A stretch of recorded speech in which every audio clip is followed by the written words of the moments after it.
정리해보면 십승지라고 하는 것은 요즘 말로 표현하면 이렇게 볼 수가 있겠죠. 어지러운 세상에 나와 내 가족의 몸을 보존할 수 있는 땅이다. 복을 주는 땅이다. 그러니까 그런 복음 주는 땅을 우리 조선 후기에 우리 조상님들이 애써 숨어서 읽던 정감록이라는 책. 그 중에 정감록 중에도 진짜는 또 감결이라는 말도 하는데요. 그 안에 보면 십승지설이 또 들어가 있어요.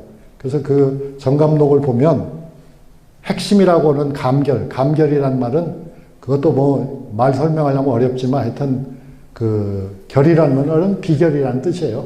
그리고 감이라고 하는 것은 여러 가지 뜻으로 볼 수 있는데 그 중에 하나는 이 예언서에 등장하는 중심 인물의 이름이 정감이에요.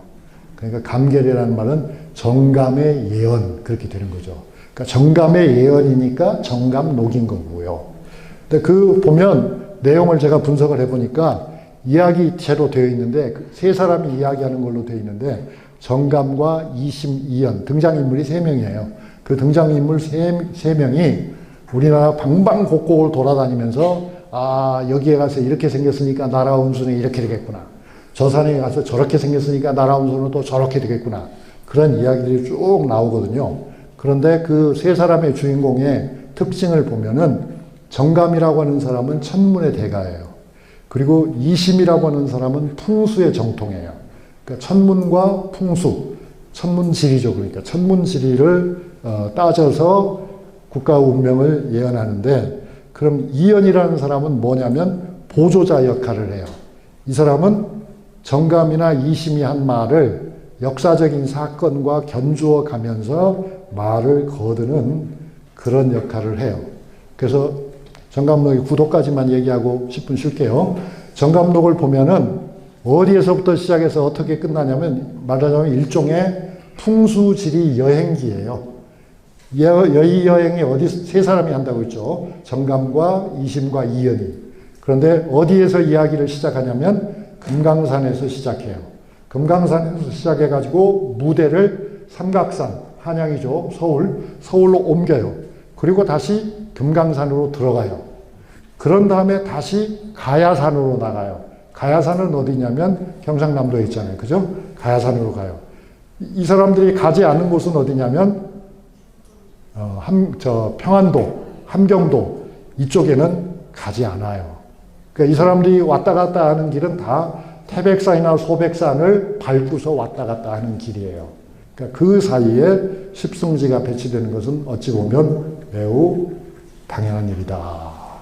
그러니까 우리나라에 이 정감록과 같은 정치적 예언서가 있는데 일본에는 없습니다. 중국에도 없습니다. 그러니까 이거는 매우 한국적인 것입니다. 우리 한국 사람들은 아까도 말씀드린 것처럼 전체를 조망하면서 뭔가를 따져보기를 참 좋아하는가 봐요. 일본 사람들은 아주 디테일로 파고들어서 조그마한 것을 아주 세부적으로 잘 하잖아요. 그런데 우리 한국 사람들은 이렇게 멀찌감치 두고서 크게 이야기를 좋아하나 봐요. 그래서 제가 학자로서 일본 젊은 시절에 많은 일본 학자들하고 얘기를 해보면 어떤 연구 계획에 대해서 얘기하면 일본 사람들이 혀를 내두르면서 그렇게 큰 주제를 다뤄요. 우리는 아주 조그만 것, 우리는 아주 실제적인 것만 합니다. 우리는 그 이상은 너무 힘들어요. 그렇게 얘기해요. 그리고 어떤 세계의 전망이라든가 이런 것도 일본의 학자들은 아주 매우 조심스러워 하면서 그건 내가 알 수가 없죠. 다 그렇게 얘기하죠. 근데 우리 한국 사람들은 저 시골의 농부도 다 지금 우리나라의 정치는 말이야 이렇게 다 이제 좀 그런 저는 그게 이제 문화적 차이라고 생각합니다. 그런 문화적 차이가 있어 보입니다. 그리고 그런 점에서 보면 우리나라 이 정치 예언서인 정감록에 보면 나라가 바뀌는 것은 항상 뭐과 연결을 시키냐면 수도가 바뀌는 것과 관련을 지어요. 근데 아닌 게 아니라 다 그랬거든요. 통일신라는 수도를 바꾸지 않았죠. 왜냐하면 신라가 확장이 돼가지고서 통일이 된 거니까 굳이 바꿀 필요가 없었잖아요. 그런데 통일신라에서 보세요. 고려로 넘어갈 때 수도가 바뀌고, 고려에서 조선으로 갈 때 또 바뀌고, 그랬잖아요. 또 우리 대한민국에 들어와가지고도 결국은 행정수도라고 해서 세종에 또 그렇게 했잖아요. 사실 그 세종이 어디 있는 거예요? 계룡산가에 가까이 있는 거거든요. 지금의 그 조천, 세종 지역이라고 하는 게 바로 십승지에서 말하는 계룡산 자락을 말하는 거거든요. 아무튼 그렇게 좀 희한해요. 그러면 이 다음에는 그럼 가야산으로 갈 것인가? 경상남도까지 갈 것인가? 그건 제가 잘 모르겠습니다. 그런데 이제 제가 여러분에게 드리고 싶은 말씀은 그거죠. 한국 사람들은 왜 수도를 바꾸기를 원했을까? 그리고 왜 수도는 여기서 얘기 드는 거 보면 맨 처음에만 평양이지, 그 다음엔 점점 어떤 것 같아요? 남쪽으로 잡고 있거든요. 왜 그런가 하는 그런 점을 우리가 설명해야 된다고 봅니다. 그러니까 그거는 이제 눈에 안 보이는 사람들의 심리를 표현한 것 같아요. 우리 한국 사람들은 대체적으로 북쪽을 좋아하는 것 같다, 남쪽을 좋아하는 것 같다. 남쪽을 좋아한다 그 말이에요. 왜냐하면 남쪽이 기후도 따뜻하고, 남쪽이 평야도 많고, 그 다음에 우리에게 큰 타격을 주는 침략자들은 물론 남쪽에도 있고 북쪽에도 있지만 크게 보면 어디에 많은 것 같아요? 북쪽에 많죠. 남쪽은 뭐 사실 따지고 보면 이게 지금 조선시대 차원에서 보면 임진왜란 외에는 뭐 왜구가 준동한 것도 있지만 그거야 뭐 나라를 뺏긴 적은 없잖아요. 그런데 비해서 북쪽에서 내려오는 놈들은 아주 센 놈들이 내려오잖아요. 뭐 거란족, 뭐 여진족, 뭐 이래가지고. 그러니까 그게 굉장히, 북쪽을 회피하는 그런 성향이 굉장히 강했던 것 같아요. 그런데 여러분이나 저는 참 재수가 좋은 사람들이에요. 왜요? 우리가 지금 남쪽에서 태어났으니까 여기서 이렇게 편안하게 이런 이야기를 하고 있지, 북쪽에서 태어났으면 국물도 없는 거예요, 사실. 재수가 좋은 거예요, 남쪽에서 태어나가지고. 그래서 이제 이 정감록의 내용은 결국은 말세가 온다라고, 그 말세를 예정하고 있는 거예요. 말세가 온다고. 말세는 어느 종교에만 있어요? 사실상 기독교에만 있는 거잖아요. 말세를 전제하면서 말세의 십승지로 가야 된다, 이렇게 얘기를 하고 있는 거예요. 전쟁도 피하고, 질병도, 전염병도 피하고, 뭐 경제 대란, 이 정감록 내용을 보면요, 환경 파괴도 나와요. 막 다 무너지고 막 이런 것들은 생태 재앙이거든요. 그런 것으로 세상이 진통을 겪게 되는데, 그럴 때 우리는 십승지를 찾아가야 된다. 그래서 그러면 이 십승지가 뭐냐를 둘러싸고 또 많은 사람들이 궁리를 하다 보니까 대개의 사람들은 그저 단순히 어떤 특별한 장소 이렇게 생각하지만, 생각을 깊게 하는 사람들은 그렇게 또 거기에 만족을 못해요. 그거는 공간이 아니야. 그것은 상태야. 그것은 어떤 정신적 단계를 말하는 거지, 결코 무슨 지리산 속으로 들어간다 해서 난리를 피할 수 있는 게 아니야. 네가 수양을 해야지. 뭐 이렇게 가는 거예요. 이제 태백산 모습인데요. 잠깐만요. 하나 넘어갔어요. 그렇지만 아무튼 공간으로서 볼 적에는 사람들이 풍기 금계촌과 예천 금당동이 제일 좋다. 그게 이제 여러 비결서에 나와 있어요. 그래서 그럼 이 풍기 금계촌에서는 대통령이 나왔겠어요? 안 나왔겠어요? 나왔어요. 그게 바로 노태우예요.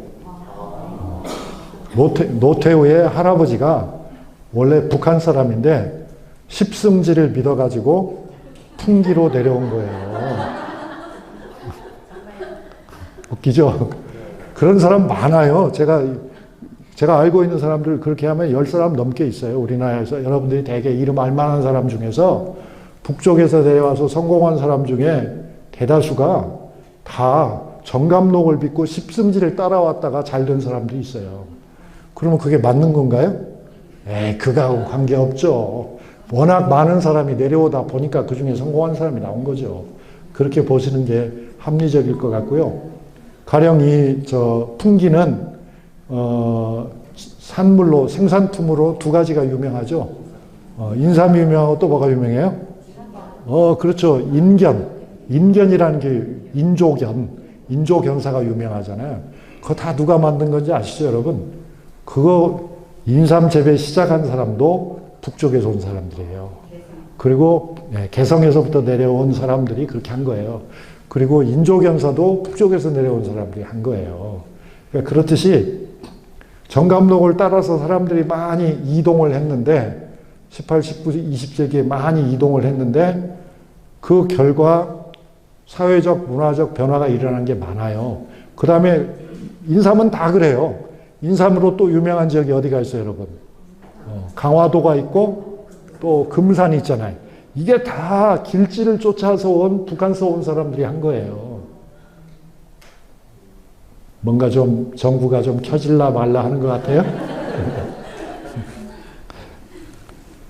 아무튼 그러다 보니까 요즘은 제가 이걸 일부러 가져왔어요.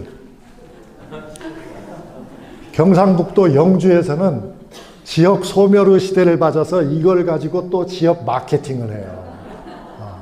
살기 좋은 십승지 경북 영주 풍기 해가지고 그러니까 일로 이사 와라 이렇게.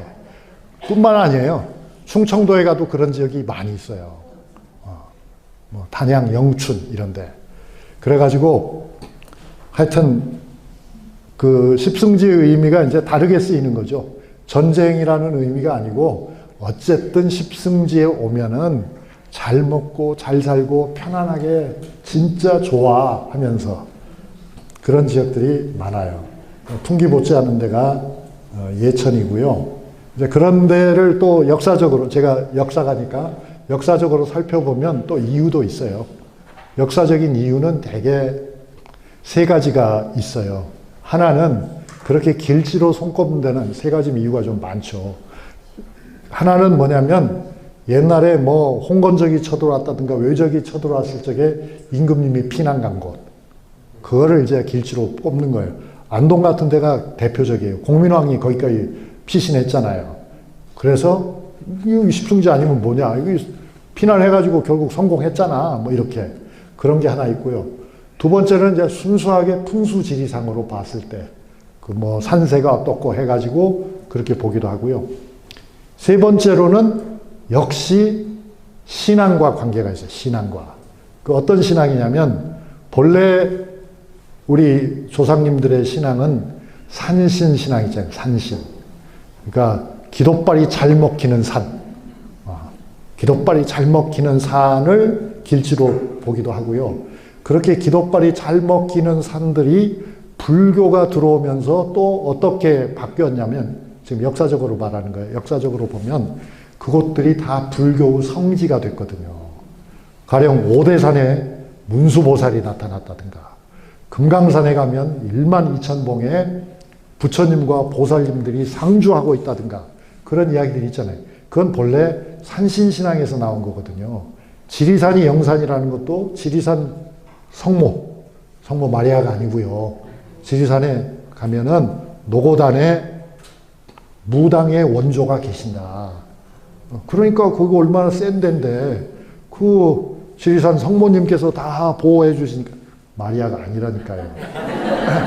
그 지리산 성모님께서 다 보호해 주시니까 여기가 진짜 좋은 곳이야. 그렇게 보는 거죠. 또 가야산 같은 경우도 지리산의 한 자락이거든요. 결국 가야산도. 그런데 이제 그 가야산은 해인사가 있잖아요. 해인사에 보면 발만대장경 있잖아요. 그러면 얼마나 부처님의 법력이 세겠어요. 그래서 이제 그런 데는 그냥 덤으로 길지가 되었다. 그러니까 길지를 정하는 논리가 하나만은 아니었다. 풍수지리만은 아니었다. 풍수지리적이기도 하면서 역사적 경험이 쌓인 것이기도 하면서 우리의 지난 2000년, 3000년 동안의 종교적 체험을 바탕으로 해서 길지를 뽑은 거예요.